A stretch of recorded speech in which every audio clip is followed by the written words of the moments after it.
celebrating the power of possibility. Pilot Flying J and Halloran Hilton Hill present Anything is Possible.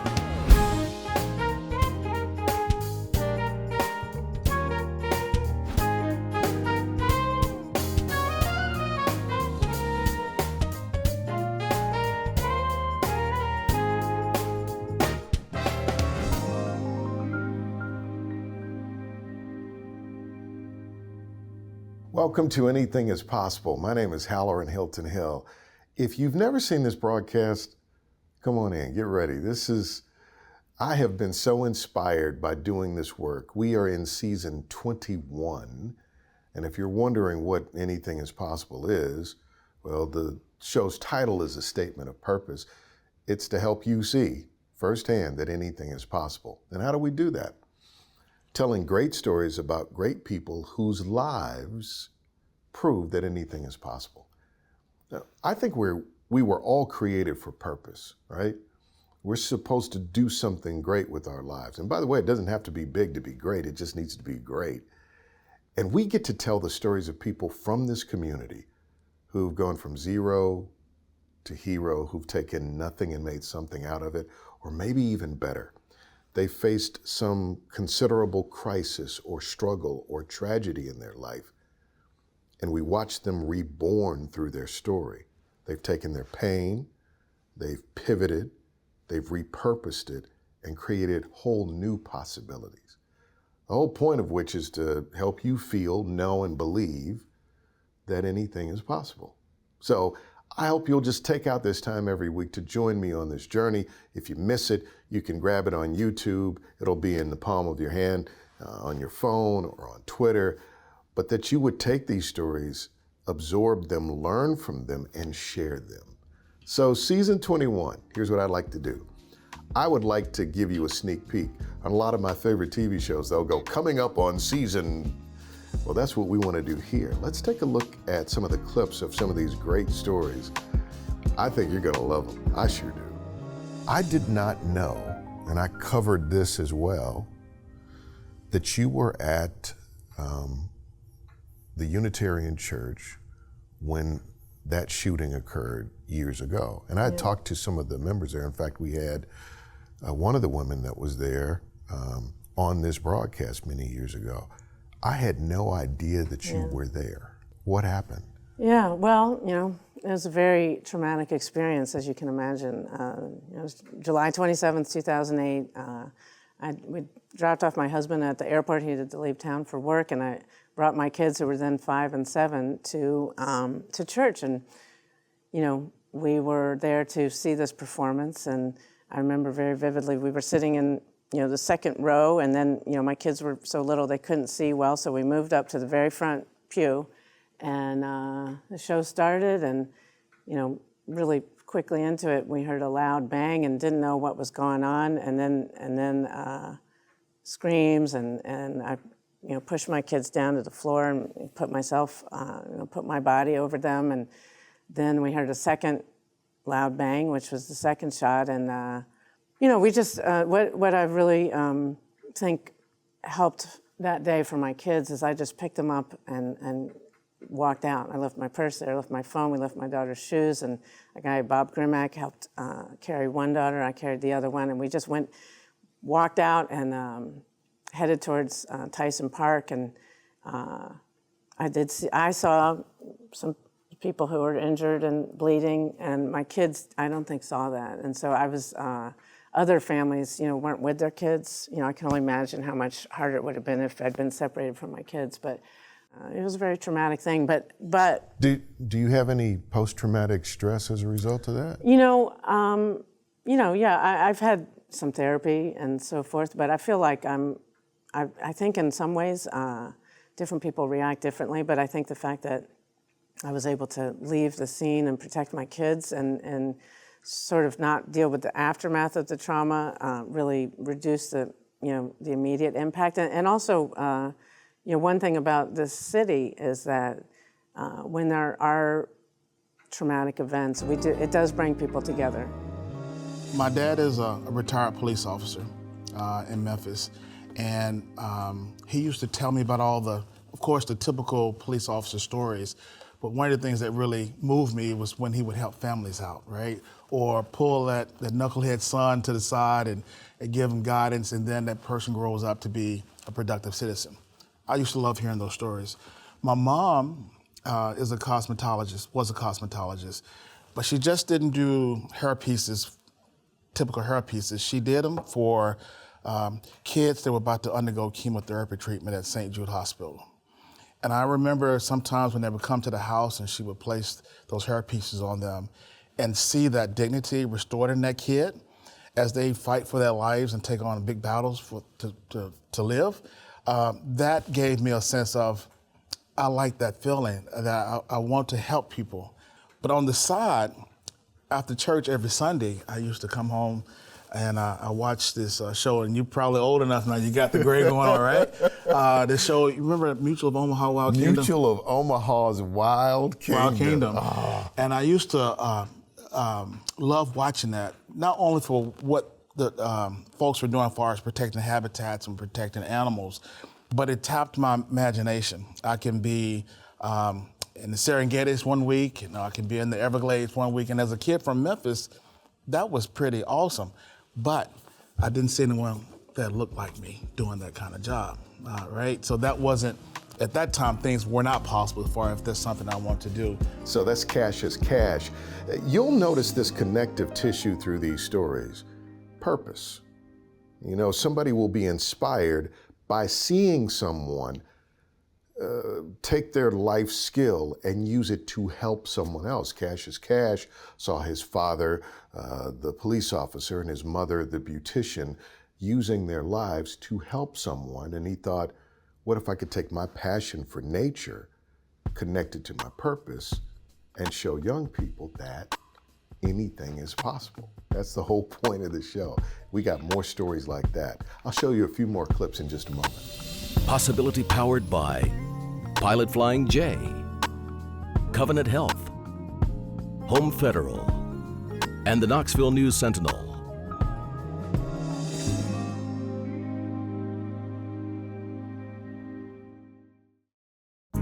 This is Anything is Possible. I'm Halloran Hilton Hill, and we are in the season 21 preview. We're 21 seasons in of telling these great stories that inspire you to believe that anything is possible. Take a look at these clips. This is what was said to me immediately. Somebody said, you know, that's David Cutcliffe's son. Mm-hmm. He said his name was Marcus Hilliard. Mm-hmm. That man's name is David Cutcliffe. Hilliard Cutcliffe. Hilliard Cutcliffe. Hilliard Cutcliffe. Absolutely. Absolutely. You gotta have an amazing story. Listen, if you see my mom and you see my legs, you won't be able to tell us apart. You know we're family. We get it all the time. Yeah, you know, you talk about possibilities, and you know, I'm a product of it. You know, with saying anything is possible, and I wholeheartedly believe that. You know, born and raised in Oxford, Mississippi, and that's kind of where my story begins. And my best friend, who's also now my adopted brother, moved to Oxford in 6th grade. My dad had just left Tennessee from being offensive coordinator and had just accepted the Ole Miss head coaching job in Oxford, and moved there. And then I ran into him in the school. My brother was lost. He was looking for his next class, and I said, "Hey, I'm going there. I can show you that way." And so from there, we got to talking in the hallways, and then from then it was just like this. Just immediately we got to talking. So we formed a really good relationship. It was always I was over their house. He was always at mine. Going into the summer of my 8th grade year, my biological mom, became really ill, and we later learned that it was lung cancer. And you know, so at that point in time, my biological mom, is my rock. She's the only person that I got in this world. I'm thinking I don't know what to do, and so ultimately she ends up passing away from it. I kind of bounced around from home to home, but the one thing that was constant was my brother Chris, my adopted family, and they were always looking out for me regardless. And it finally got to a point where they just said, "Listen, you know, we're you know tired of seeing you kind of go through it. So you know we're gonna make this thing full term. Why don't you come be with us?" And that was honestly one of the best days of my life. In addition to me being married, it was it. Like I knew it was a right fit. They were always my family, so that's when it became real. But yeah, you take a look at us and you wouldn't even think it. You wouldn't even think it. Why are you in law enforcement? What did you see that made you say, I want to do that? Well, first of all, as a young kid, I saw those powder blue uniforms with the hats and those officers out there. And when you watch a Mardi Gras parade, everybody has to stand on the curb on the neutral ground, which we call the neutral ground, is really the media and everywhere else in the world. And those police officers, they stand right in the center of the street, and the band walks around them. And seeing those officers in the powder blue uniform, they look like they were having so much fun. And watching them interact with the crowd, watching them help a lost kid find their way home, watching them break up a fight, it just looked like something that was very exciting. So you've built this life in New Orleans. So you're there in the middle of Katrina. Yes. What in the world was that like? Wow, it was tough. I was the second in command of the police district, which was in the French Quarter. So we had the task of maintaining the historic part of the city to keep it from burning down. And remember, there was no water. And I remember watching the fire department try to put out fires, and all the water they had was in the fire trucks. That was it. There was no water service, no sewage, no anything. And watching all of those people navigate through the French Quarter to get to the convention center and the Superdome to try to find help and try to help those people. And also all the nursing homes and assisted living facilities that had no air conditioning, the windows didn't open. I remember us busting the windows out with our sticks just so they could get some air in, and watching those people suffer and carrying ice up 11 flights of stairs to try to keep people alive was rough. So that's Chief Paul Noel. Did you notice, for instance, that he watched police officers in his hometown taking care of people, and he wanted to have that kind of impact, and now look at what's possible in his life. That's the whole point. Anything is possible. We got more in just a moment.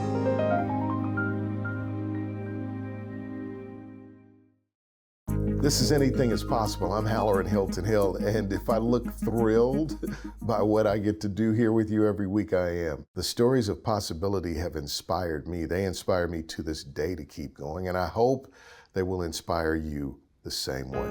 I got a few more clips. Take a look. So, I'm watching you all these years, loving your work. You guys are the station for the Vols, so you're right smack dab in the middle of all of the highs, the lows, the good, the bad. And I was watching you, and then I hear off to the side, Rick has cancer. And that's when I took a step back and I was like, I'd always been amazed, but the world didn't know you had cancer, and it was the same energy. Yeah. How in the world was that possible? Well, and there's a story behind the story here. I had lower abdominal pain for about a week. And I had just had, Halloran, a physical maybe a month before. But I'm being like any macho man, I'm like any guy. I'm being stubborn. I'm not going to the doctor. And then the rock that's always been in my corner, my wife, she and I are celebrating, by the way, our 35th wedding anniversary. She said, Rick, you big dummy, just like Fred Sanford back in the day. You need to get to the doctor, So I did. The doc said, Rick, it's either diverticulitis or appendicitis, but we're going to take you downstairs for a CT scan and we'll see what's going on. Come to find out, it was diverticulitis. And they gave me an antibiotic for that and everything worked out. But while they were in there, they found the cancer in my kidney. And thank God for the x-ray technician. The red flag came up, boom. So we ended up having surgery. And they thought they would maybe try to save part of the kidney, but they couldn't. And so I had my entire right kidney removed, which, thank God, you can live with one kidney. But to get down to what you're talking about, that really showed me. Because when you do what we do, sometimes you're in your world. You're focused in on what you're doing, and people are out there. The communities out there. You see them all the time. But you're focused on what you're doing. When this happened, it really opened my eyes to what they thought about me and how they started lifting me up. I got letters, I got emails, I got calls. people saying, we're with you, we're behind you, you're gonna be all right, you're gonna be fine. God working through these people to help lift me up, and in turn, that enabled me to continue bringing that energy that you were talking about on the air. So I watched Rick Russo every week, right? And he's on television and he's smiling. This is the station for the Vols, so his sports reports are compelling and he's covering the Vols. So everything is just hype and it's full of electricity and dynamism. And had no idea that he was fighting cancer. But that's what possibility looks like. You face a life challenge, and because you believe, and you believe that it's possible to fight, you do the one thing that all possibility thinkers do. You try. You show up. You try again. You show up, you try again. And Rick Russo's story of fighting cancer with the love and support of his family and community is absolutely amazing. I think you're gonna see him in a whole new light, and you're gonna see a whole lot of light. It's a great story. You love pouring into the lives of young people, obviously. Yeah. Drums up, guns down, though. Right. Tell us the story. So, Drums Up, Guns Down started about 2 years, actually 3 years ago now. In 2020, there was a string of gun violence that was happening, like, not only in our community, it got mixed into Austinese. It didn't happen, well, it had incidents that happened at the school, like in the school. And so that kind of ignited me to kind of push forward with Drums Up, Guns Down. And the organization started because I wanted to make myself more accessible. I know what the drums did for me and what they do for me, and I know what it did for the kids that I taught the blast. I was probably about 15 years in. For 15 years, I know what the drum done for those kids in terms of I've seen students come in my class upset, mad, or just going through something. Now, for me as a teacher, I'm not one of those teachers that's gonna jump in and say, you gotta do what you're supposed to do. I sit back and, get the class started and let them end up gradually move, get on the drum. Then at the end of class, they don't even know what they was upset about. They back laughing, they back to their normal self. So I've seen it happen numerous of times. So that's when I knew that this is it. This is one of the things that I know that I can do. I'm not gonna do anything that I'm not really familiar with. I can put this drum in kids' hands and talk to them and show them ways to help them express themselves and help them get out their anger or help them get out their frustrations of even when they're happy as well, because it's not always a negative thing. Sometimes they want to drum because they feel good.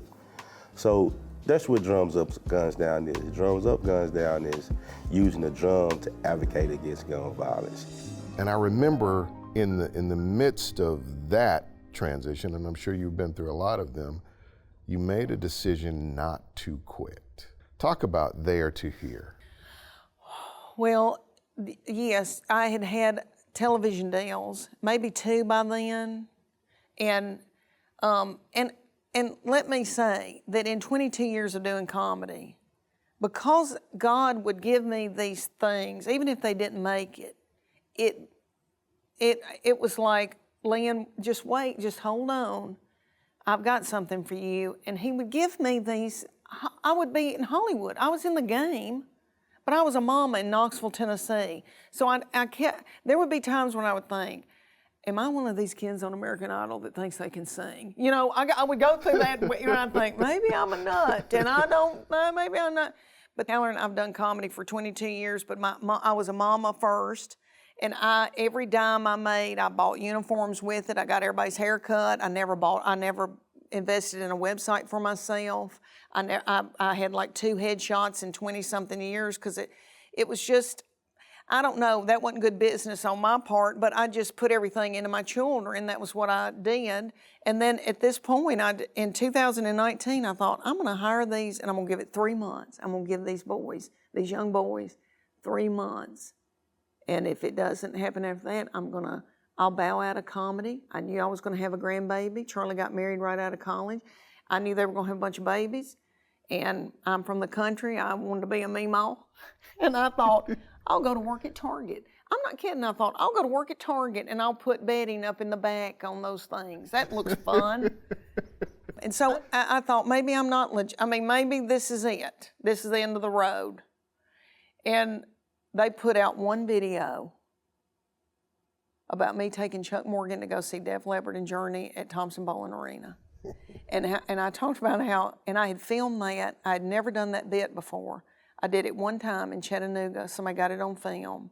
Those boys put it out. And I've talked about old people at concerts and how everybody had plantar fasciitis and was worried about the snack bar.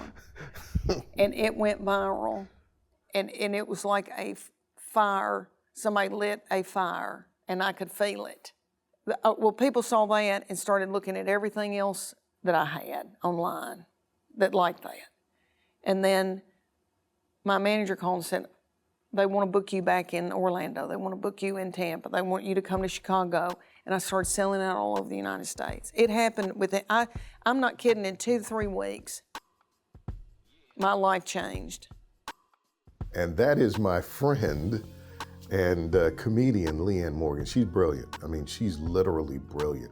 My very first guest on this broadcast 21 years ago was the legendary Pat Summitt. And she said to me, I'm glad I had the courage to try. I see that same fire in Leanne Morgan. Let me put it another way. She had the courage not to quit. Here's what I'd love for you to do. She is our very first episode next week.